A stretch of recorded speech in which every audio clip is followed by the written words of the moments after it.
Hi guys, welcome back to a new episode of Crazy Gamers. Today in this video, I'm gonna show you how you can fix your Candy Crush facing issues related to internet. Keep watching the video till the end. So if you want to fix the problem of Candy Crush not connected to internet, firstly go ahead and open up your settings application. Click on apps and tap on app management. Search for Candy Crush Soda Saga application and tap on it. On the next page, tap on Data Uses. Slide the slider of background data to the right side to turn it on. The next thing that you can do is clear the cache memory from Candy Crush Soda Saga application.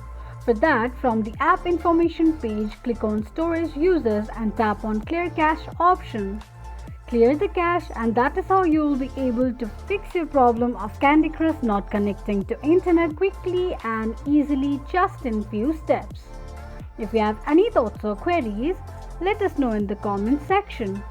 Don't forget to subscribe to our channel. Also press the notification bell icon so that YouTube will notify you whenever we post a new video. I hope this video was helpful to you. Thank you so much for watching.